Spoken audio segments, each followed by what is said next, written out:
Das hängt auch damit zusammen, dass wir in Köln sozusagen inoffiziell die Arena mit dem Depeche Mode Konzert eröffnen werden. Das ist Ausdruck der Freude darüber, dass es in Köln ein so fantastisches Publikum gibt, eine fantastische neue Halle, und wir freuen uns ganz besonders am Anfang sozusagen diese Halle richtig einweihen zu können mit Depeche Mode, und da sind wir eigentlich gleich beim Thema.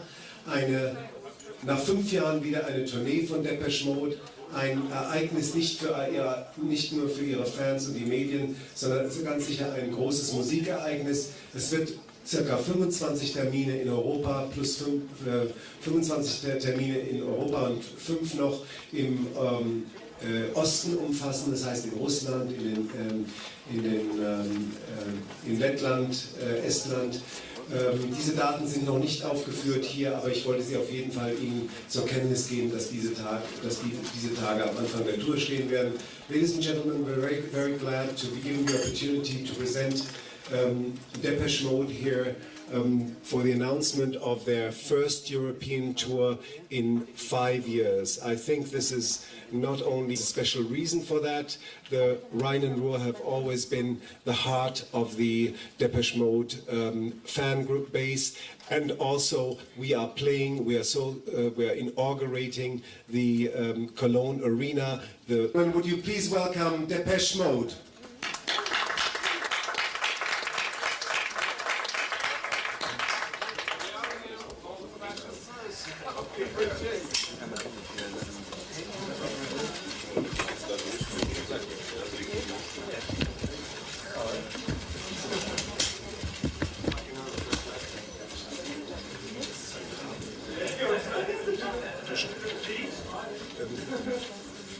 Können wir dafür sorgen, dass bitte alle Mikrofone angeschaltet sind? An die Technik. So. Ne? Die sehen doch gar nichts mehr. Vielleicht kommt sie mit 2 Runden.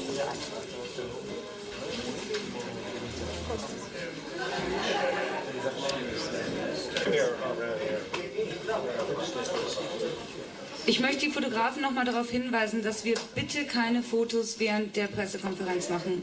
Mit Rücksicht auf unsere Freunde vom Fernsehen, ja? Jeder, der sich nicht daran hält, der muss leider den Raum sofort verlassen. Okay. Thank you.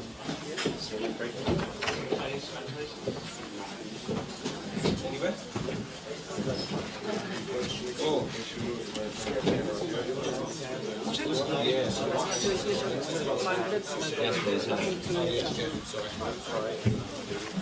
Yeah, I'm very sorry, Alan couldn't make it. I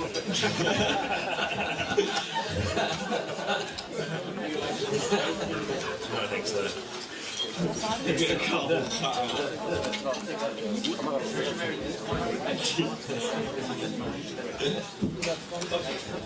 Let's put this in the middle there. Yeah, like doing a...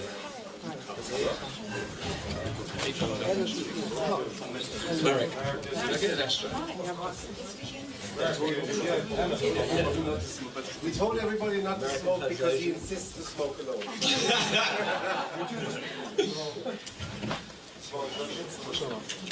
Ja. Ich freue mich sehr, heute hier die Band Depeche Mode vorstellen zu können. Andrew Fletcher, Dave Gahan, Martin Gore, sie gehen auf Tour. Ich bitte um Fragen. Oh, so we just want to say if you... Right, you said it was... Ja. Sorry. He insisted on this. I already introduced you, so here I introduce you again. Thank you very much for coming here, gentlemen. We're delighted to have you here in Cologne. There's a special reason, of course, it's me, but also the arena in Cologne, which we're inaugurating with the concert of Depeche Mode. And I've said that this is always, the Rhine-Ruhr has always been the heart of the fan base in Germany. And I think Andy would now like to say a couple of words to you. Thank you very much, Andy. We just want to thank Marek for promoting this game. And putting this all together, it's been a fantastic, thank you. And thanks for all the reps from all the different countries. And thanks to our manager Jonathan, who's kept us together in the last 4 years. And that's been very hard. And I think 4 years ago when we finished the last tour, we thought maybe it'd be the last Depeche Mode tour.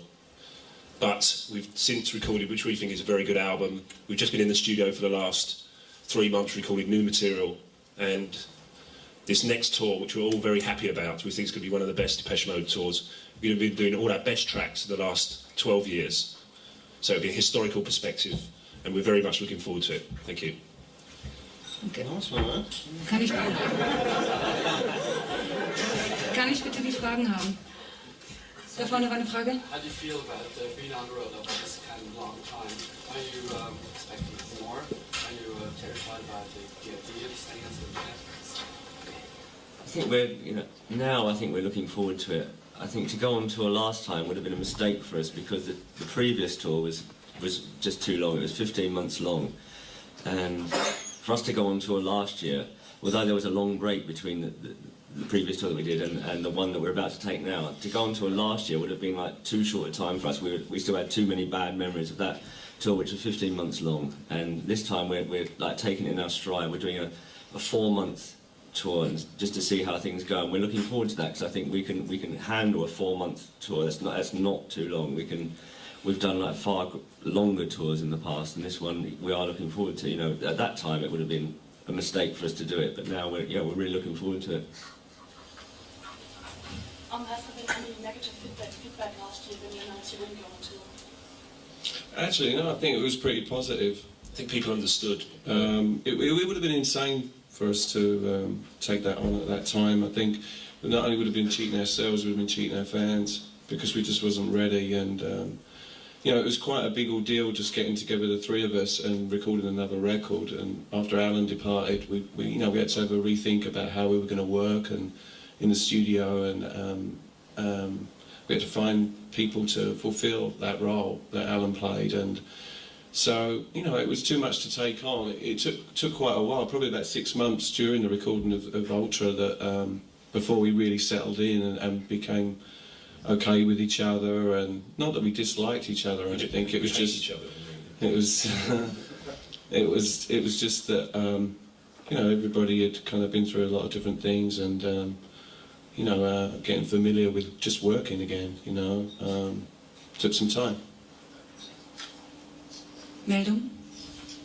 What do we have to expect from your live performance? I think, like I say, it's going to be a historical perspective with this 86 to 98. All the songs that we recorded in that period, we're going to be doing most of the sort of big songs in that period, plus a couple of earlier songs as well. So it's going to be sort of more of a celebration of our history. It won't be like 4 guys on stage playing their instruments, 3. And a few extras. I'll be singing. And I'm working on my new dance routines as well. A lot's happened since the last tour. There's been like the Spice Girls and stuff like that, so we've been working very hard to... We've been watching it very carefully, and I think fans are going to be surprised what's going to be happening. Our coordination's a little out, but we're getting there. We're a bit rickety. The band has gone through some troubled times. Has that been influenced in your new album that's just come out? Well, we won't actually be releasing a new album. There's going to be some new songs. I don't know, I think the atmosphere that we're recording at the moment is a really good atmosphere. So perhaps that's the best way that it's being influenced, the fact that we're all healthy and having a good time at the moment. I think we're very grateful as well that I am anyway. I think I speak for the others as well, that we get to do this. That making Ultra was a process, and it was like a lot of what you're talking about really. And now we're more comfortable. It's just good to be working again. Da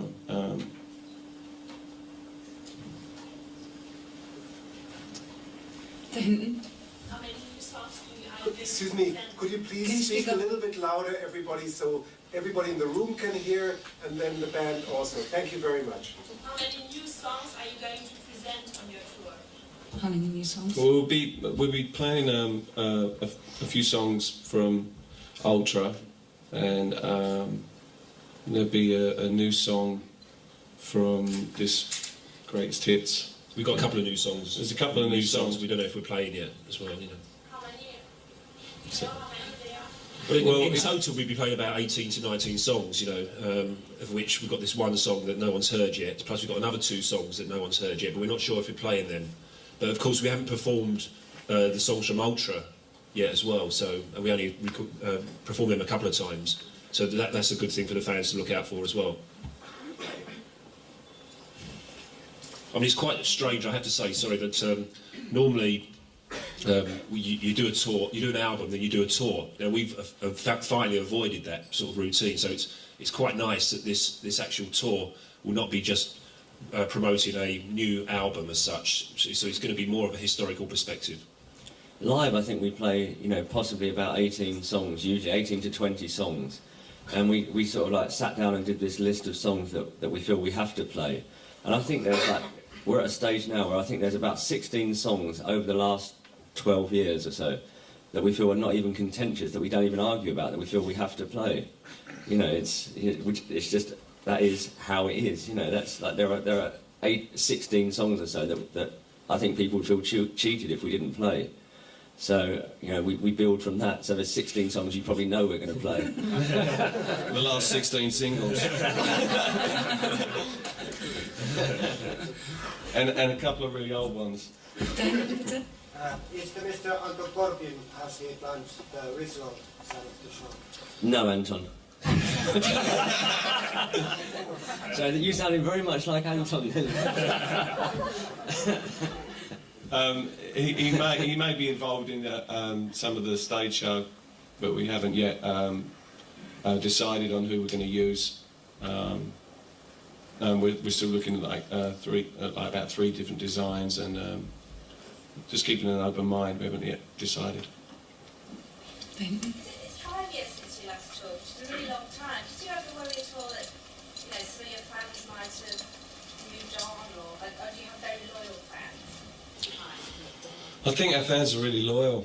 You know, we've kind of like, I think we've always been sort of, I don't know why, but we've pretty much like created our own little niche, and the fans have stuck with us and grown with us as well, which is really nice. And even today, just doing this press conference, there's quite a few fans outside, and it's really nice. You know, they've been very loyal to us, and I don't think that's a worry. And to be honest, you know, I don't think it was a consideration. You know, like Martin said earlier, we just didn't even consider touring at all with the last record.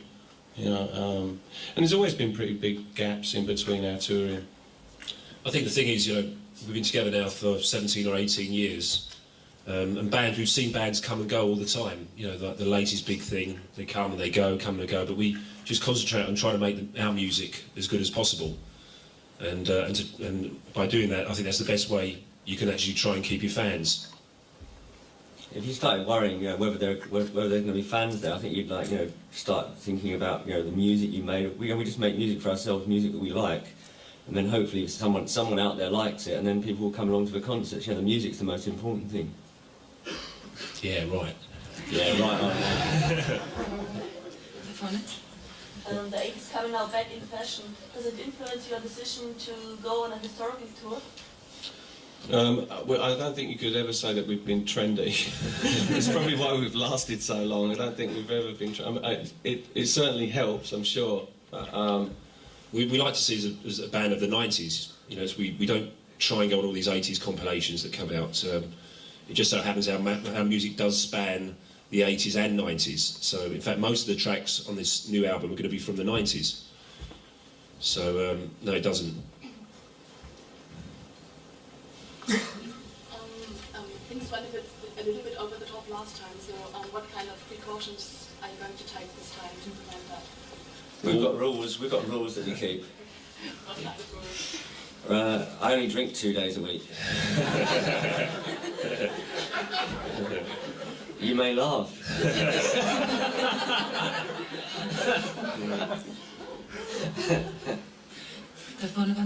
You started your career in the 80s as something like a teeny band or teeny crew. What do you want to be in the end of the 90s, please?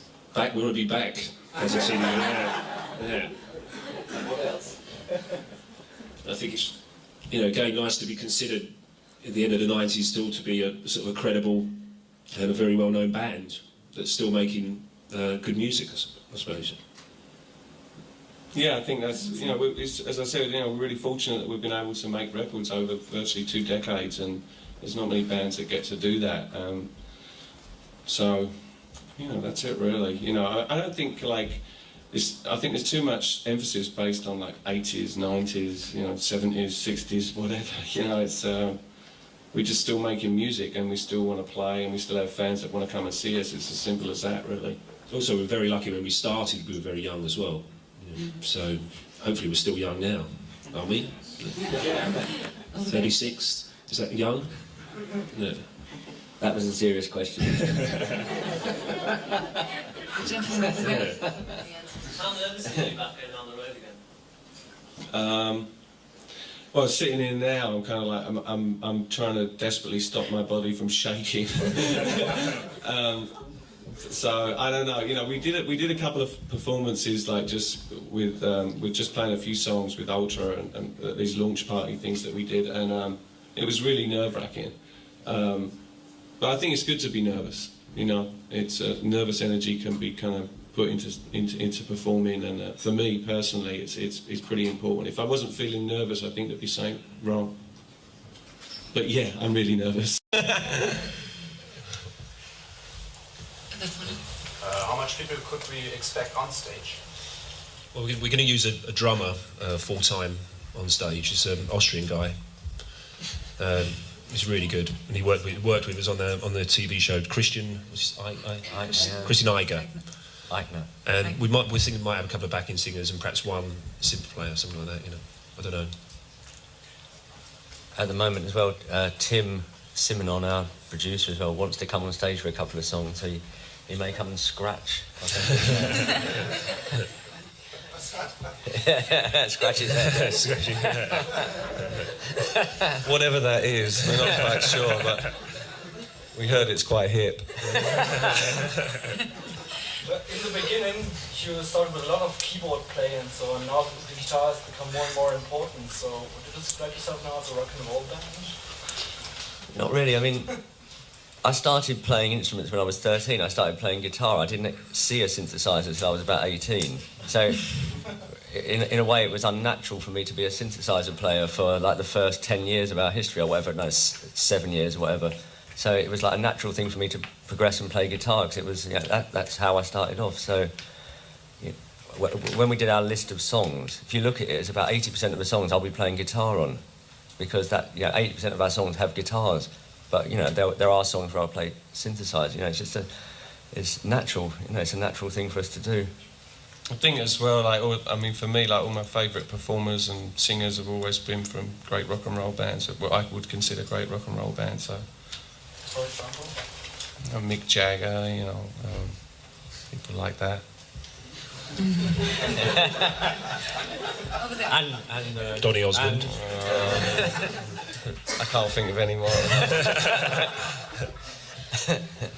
about contemporary bands that are around now? Do you have any players? Anybody that you can align yourself with, or think might have been influenced by your sound? I think there's probably a lot of bands that at some point have been influenced by what we do. You know, not necessarily the songs, but more like the way we work. You know, bands like Prodigy and stuff like that. I'm sure that, you know. But you know, as far as like us taking influences from them, I don't know. You know, I think we've always just tried to keep listening to what's going on, and you know, the last record I bought was the Verve record. I like that record. what about Diesel Christ? Pardon? Diesel Christ, yeah. I've never heard of him. I like the idea of what they did with Songs of Faith and Devotion. They take the album and do it in a way that they thought that we should have done it. I'd like to hear that. But you know, had they done it right, it would have been interesting. You know, I think what's really nice is before our greatest hits. I hate that term, greatest hits. It's the singles 86 to 98 comes out. We've got this tribute album that comes out in the summer, which is really interesting because there's a lot of contemporary bands covering our songs, and that finally there's some good bands that have decided to cover our songs. and it doesn't originate from Sweden. Sorry, Frederick. Over there. That stage, when you get to that stage when other bands are covering your songs, don't you get a feeling inside, well, think, oh God, we've been in this business a bit too long, maybe it's time to throw up our hands and say, that's enough, let's just fade out of the way? I think, you have to look at what records you're making now, and if you still consider those records to be good, then that's okay to carry on. The problem is getting to that stage, we think our last record was one of our best records, so we think that's good, I think as long as you, as a band, we're interested in working with each other and interested in making music and performing it. It's, if anything, it's a compliment. Isn't it the greatest honour you can have, for a lot of contemporary bands to cover your songs and admit that you were an influence? That's surely the greatest honour you can have. And why should we then say, oh, sorry, we've been in this game too long? I'm sorry, I take it as the greatest honour I could have, I mean, it's quite a wide spectrum of bands as well, even at the top end, like, Smashing Pumpkins have done one, and The Cure, and who else is there? I don't know, it's the interesting thing about it is it's a lot of alternative rock bands, so it's not particularly electronic based. It's like coming from this American alternative rock angle, which we've been a great influence on. Can we have more questions? At the back there. Yeah. Have you got any other bands that are going to be playing with you? Any sport acts, or will you be playing with you? Any sporting acts?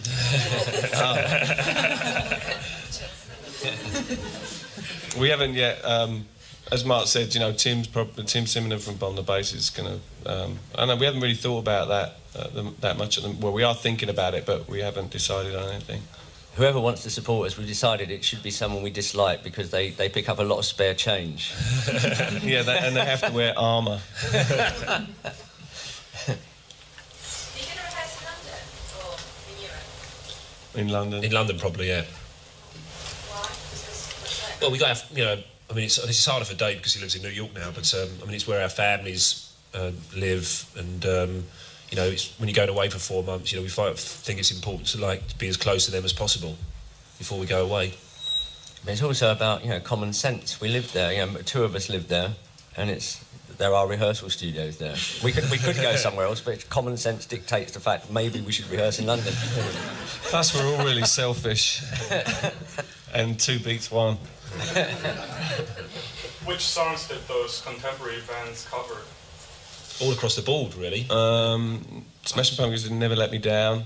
The Cure have covered World in My Eyes. And it's like, there's all kinds of stuff like Fly on the Windscreen, Somebody. I Feel You. I Feel You was done. Apollo, In Your Room. Apollo 440. Apollo 440 did that. It's not just singles. There's album tracks and B-sides. I'm sure that there will be a press conference for that. So can we have more questions regarding the tour? No, it's an interesting angle, though, Anna. Interesting angle. Well, I'm working for your record company, don't I? So. Oh, sorry, that is not coming out on Intercord, by the way. No offense to Polygram. How much days do you plan for the States? Similar sort of time, 2 months, something like that. We finish actually before Christmas, so it's nice, nice little package. And also, actually, which is not on this list, we're thinking of doing some Eastern European gigs before Helsinki as well. Maybe Russia, which we've never been to before. So last question? Stephanie. This is the St John's Wood correspondent. The way you perform your music live, is there anything new you would like to experiment, something you've never tried in the past, and that would be a good occasion because it could be one of the last tour? Is this musically? Apart from the dance routines we mentioned earlier. Something new about the music, the way you transform your music, you've got some records, the way you put it live, is there anything new? Yeah, I mean, one using a drummer throughout the whole show is, there's something we experimented with on the Songs of Faith and Devotion tour, and we used backing singers there, and that worked well. So we'll be using that. And like Fletch said, we need a keyboard player because Alan's not with us anymore, and he played a lot of stuff. So I think, and the couple of little things that we did with the ultra party things that we did, it really did transform the old songs quite a bit. I think. For me, it felt a lot more exciting to feel a drummer behind me and stuff. No questions. Over there. Have you already been writing any new material or any plans for... Where you been? We've been in the studio for the last 2 months, and we're finishing off a single at the moment as we speak, actually. So we get back tonight and the mix should be finished. It was almost finished when we left yesterday. So we're going back and we'll finish it off tonight or tomorrow. And there's another couple of new songs that will go on the first single package. So yeah, we have been working on new stuff, yeah. Self-produced? With Tim Simonon from Bomb the Bass, again. that guy who scratches his head sometimes. The lady over there. And when do your fans can expect a new album? God knows. Well, actually, the good thing is that with this tour being, only 4 months long, I think we all agree that we haven't released as many records as we should have over the last 6 or 7 years. That's what our fans think. The average person in the street probably doesn't know that. But so it'd be good to actually get an album done, as soon as possible. But I can't tell you when that will be. These days it seems to be traditional. It's like 3 or 4 years between albums, and I don't know if we'll actually get any quicker. But don't hold your breath. I find it incredible that we released an album every year for the first 7 years of our career. How we did that, don't ask me. But then I've listened to him. Ask me. You said you're going to do some gigs before Helsinki, but your tour is going to start in Helsinki. Well, not if we're going to do some gigs before.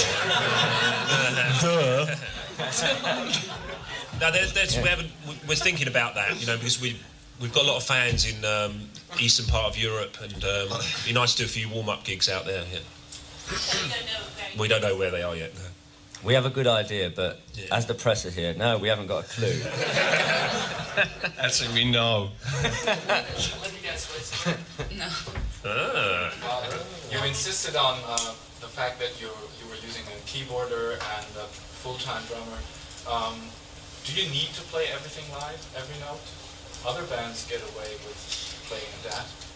It's a very interesting question, and it's weird that we've never heard a question like that before. So, we always got attacked for years and years and years for doing that, and probably being one of the first bands to do that and openly admit to it.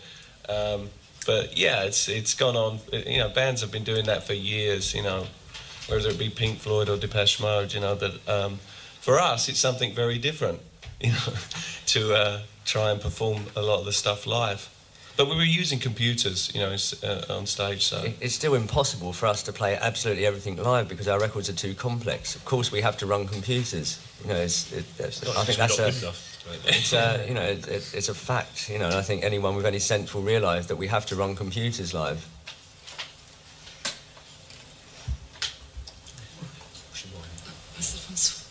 Andy, what kind of role you have in the band now? There's been talking about... Just to say a few jokes and do introductions to speeches at dinners and things like that. Yeah. The other guys, do they trust him? They don't trust me. They don't trust me at all. No. It's by sheer stealth I've managed to keep in here. Yeah. Okay, thank you. So, ladies and gentlemen, Depeche Mode, Andy, David. Thank you. Martin, thank you very much for your time. Thank you. Thank you.